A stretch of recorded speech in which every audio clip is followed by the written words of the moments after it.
안녕하십니까. 3월 24일 오전 11시를 넘기는 시간입니다. 이제 서울 부산 시장 보궐선거가 2주일도 채 남지 않는 시간대로 성큼 다가왔습니다. 오늘 이 시간에는 대한민국이 선진국 문턱에 진입한 그러한 나라인가, 국제적 평가는 어떠하며 지금 우리가 국내 상황은 거기에 부응하고 있는가 하는 것에 대해서 여러분과 함께 생각해 보기로 하겠습니다. 오는 6월에 런던에서 개최되는 G7 국가, 이른바 G7 국가에 대한민국이 초청받았습니다. 대한민국, 오스트랄리아, 인도, 그래서 G10 국가, G10 국가의 회의가 개최되는 것입니다. G7 국가라고 한다면 캐나다, 미국, 일본, 이태리, 영국, 프랑스, 독일, 이게 G7 국가인데, 이 G7 국가는 이미 19세기 말엽서부터 20세기 들어와서 한 세기 지난 100년 동안 이건 여전히 G7 국가, 경제력, 군사력, 외교력 모든 점에 있어서 세계 최강대국 7개 나라에 들어가 있었습니다. 여기에 러시아와 중국이 빠진 것은 체제가 다르고 그 자유민주주의 체제의 시장경제를 원칙으로 하는 그러한 국제기준에 맞지 않으니까 그 러시아와 중국은 초청받지 못했습니다. 그 역사가 깊고 이렇게 아주 강대국가로 확실히 낙인되어 있는 이 G7 국가회의에 대한민국이 G10 국가의 일원으로 이게 초청을 받았다. 이것은 선진국에서 이미 대한민국을 그러한 선진국 문턱에 가까이 갔다, 거의 진입했다라고 하는 것을 인정받는 것입니다. 이미 1996년 김영삼 대통령 시절에 OECD 국제경제협력기구에 29번째로 가입을 했습니다. 지금 35개국으로 늘어났는데 29번째 대한민국이 가입할 때는 아세아권에서는 일본 다음으로 한국이 두 번째로 가입했습니다. 이것도 엄청난 국제적 위상을 높인 것이고, 그리고 2000년대 들어와서는 G20 회의의 주최국이 됐습니다. 저 부산 해운대를 가보신 분은 알겠습니다만 동백섬 거기에 G20 회의 때에 각 국가 원수들이 모여서 회의하는 장소를 특별히 도움 형식으로 만들어 가지고 그게 관광 코스로 되는 거 여러분 아마 아셨을 것입니다. 이제 OECD G20에 이어서 이제는 G10 국가로 발돋움하는 단계까지 이르는데, 자, 여러분, 문재인 대통령 4년 동안에 우리의 이런 국력 신작에 대해서 보탠 게 있습니까? 더한 게 있습니까? 뺐지요. 뺄셈 정치를 했지요. 지난 4년 동안 우리가 G10 국가까지 진입하는 이 과정에서 문재인 대통령 정권이 이렇게 보탠 게 뭐가 있습니까? 자, 자유민주주의 체제, 껍데기 민주주의를 만들었지요. 경제, 멀쩡한 원전 망가뜨렸지요. 소득정책, 세금주도 정책으로 됐지요. 지금 보탠 게 하나도 없지 않습니까? 그런데도 자관 문재인 정권 이전까지 쌓아왔던 그러한 국력이 바탕이 돼가지고 우리는 어떻든 지금 현재로서는 G10 국가에 진입한 것은 천만다행이라고 생각합니다. 자, 이런 국제적으로는 이런 위상에까지 올랐는데 서울 부산시장 보궐선거를 앞두고 이게 해외 토픽감이 됐어요. 해외 토픽감이라는 것은 웃음거리가 되어 있다는 것입니다. 국제적으로 어떤 웃음거리냐, 대한민국의 수도시장과 제2도시인 부산시장 선거가 공교롭게도 전임자들이 성추행 사건으로 한 사람은 자살하고 한 사람은 재판에 회부되고 이래서 치러지는 선거다. 그거 참 재미있고 기막힌 나라다. 무역, 경제력 10위, G10 국가에 초청받을 만큼 주목받는 나라에서 이런 일이 벌어졌다. 미 국무성 보고서에는 한국과 관련해가지고 부패 지수를 가늠한 사태로 조국 사태, 윤미향 사태가 언급이 되고 있고, 그리고 서울 부산시장 각각 성추행 사건으로 자살하고 한 사람은 재판에 회부돼서 이렇게 보궐선거가 치러지게 되어 있다.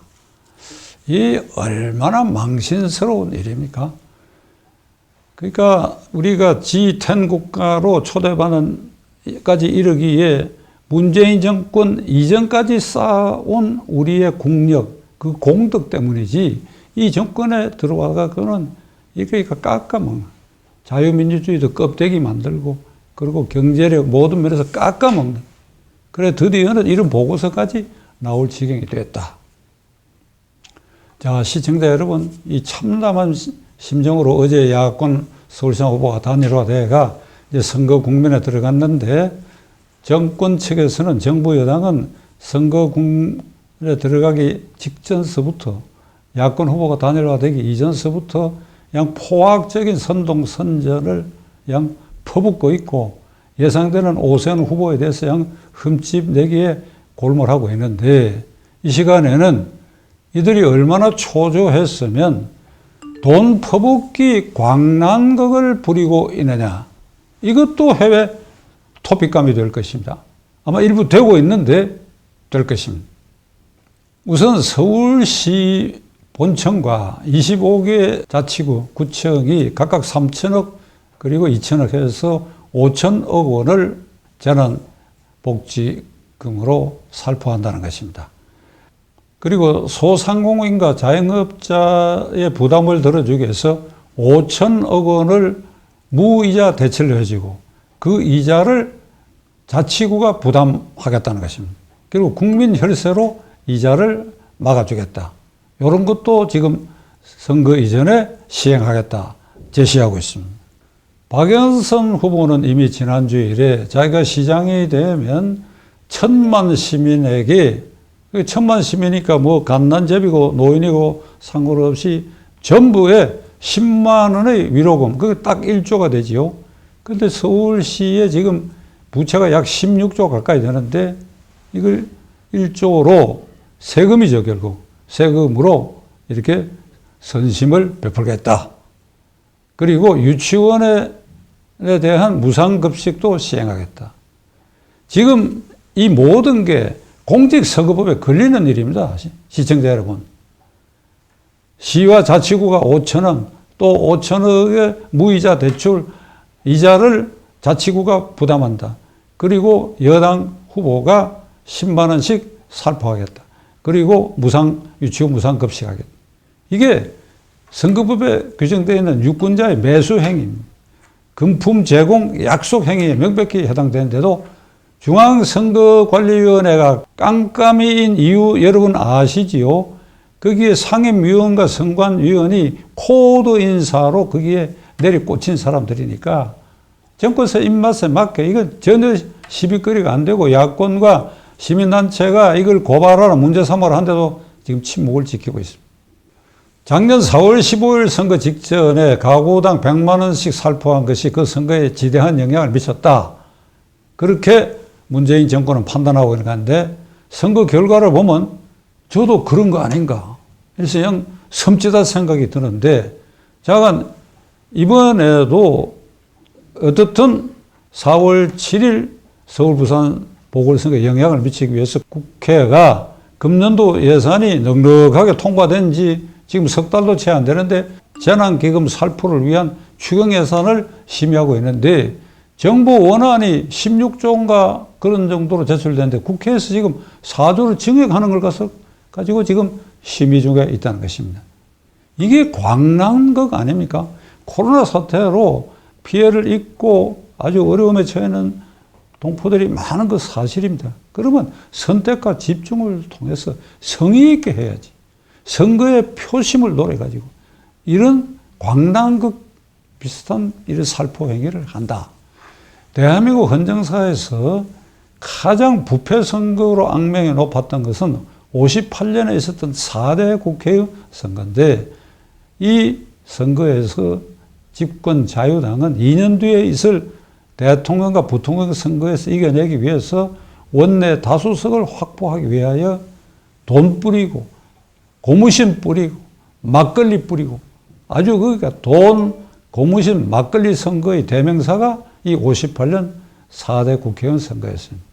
지금은 이제 우리가 국력이 신장되고 경제도 높아졌으니까 뭐 눈에 보이는 고무신 막걸리는 아니지만은 재난기원 금이란 걸 코로나를 빙자해가지고 이렇게 퍼붓는 거, 이게 제정신입니까? 이게 제정신입니까? 이것들이. 한국전력이 2분기라 그러면 4월부터 6월 사이를 말하는 겁니다. 그 2분기에 전기요금을 연동적으로 인상 고지서를 발부하려고 했더니 산업자원부가 제동을 걸었습니다. 보궐선거 이후에 4월 7일 이후에 결정을 하라. 그러니까 국가의 모든 공공기관이 이 서울 부산시장 선거에 이 초점을 맞춰가지고 이런 퍼붓기, 선심, 결국은 그것이 다 우리 혈세와 국민 부담으로 돌아오고 말 일을 이렇게 광난극을 벌이고 있습니다. 시청자 여러분, 저는 오늘 아침에 이 스튜디오에 오면서 어떤 생각을 하는가 하니까, 만일 문재인 대통령과 그 정권 실세들이 이번 서울 부산시장 보궐선거에 우리는 후보를 내지 않겠습니다, 이렇게 선언을 하고 840억 원에 달하는 이 선거 비용을 민주당의 당비에서 국가에 이 부분을 기부하겠다, 납부하겠다, 이렇게 나왔더라면 이제 지금쯤 어떤 상황이 전개됐을 것인가. 저는 이렇게 생각합니다. 야, 이 사람들이 정말 상상 밖의 일을 하는구나. 이렇게 되면 야당이 앞으로 아무리 잘해도 내년 3월 9일 대통령 선거에서 이 정권을 대체할 정권 교체를 이루어낼 수 있을 것인가. 이처럼 반성하고 민심의 신부를 정확히 꿰뚫은, 야, 이 사람들은 정말 무서운 사람들이다. 저는 그렇게 생각했을 것 같습니다. 그렇게 되면 어찌 되느냐. 그러니까 야권 단일 후보도 필요 없고 거기서 그냥 피 터지게 싸우는 모습이죠. 야권 후보, 그러니까 오세훈, 가정컨대 오세훈, 안철수 나오고 뭐 누구누구 올망졸망한 손 나와가지고 자기들끼리 치고받고 해가지고 거기에 뭐 부정선거가 있었다, 돈 풀기를 한다, 거위선전을 한다, 약 난장판을 벌리는 이런 현상만 있고 자기들 팔짱 끼고 그저 기회 단대로 이번 선거 있게 돼서 죄송하다. 이랬더라면 이런 상상만 해도 끔찍한 일인데, 여러분, 우리는 지금 그런 걸 할 만한 총체적 수준에 이르지 못한 것 같아요. 이건 저는 문재인 정권과 정권 실세들만 탓하기 어려운 부분입니다. 우리의 아주 헌정의 역사와 전통으로 와가지고 지금 제가 말씀드리는 것처럼 이런 기회에 문 정권이 이러한 태도를 취할 수 있을 것인가? 있다. 이러면 이거 아주 놀라운 일이지요. 그러면 거꾸로 야당이 그 자리에 있었을 때 이 야당이 그렇게 할 수 있었겠는가? 아닐 것이다. 이게 현재 우리의 수준입니다. 자, 오늘의 결론 내리겠습니다. 선진국 진입 문턱에 있는데 그 나라 꼴이 이렇게 하면 어떻게 하냐? 정권 잡아온 사람들이 이렇게 하면 어떻게 하냐? 100번 한탄해 소용없고 4월 7일 서울 부산시장 선거에서 헌법상 제1기관인 국민이 이걸 어떤 선택을 하느냐, 어떤 투표 행위를 하느냐. 지난번에 말씀드렸죠. 투표지는 종이지만은 이게 총알이 될 수가 있는 것입니다.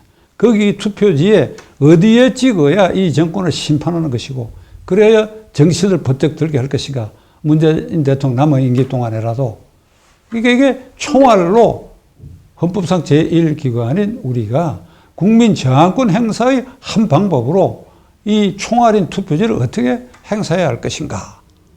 심사숙고하는 앞으로 10사흘이 되기를 간절히 기원해 마지 않습니다.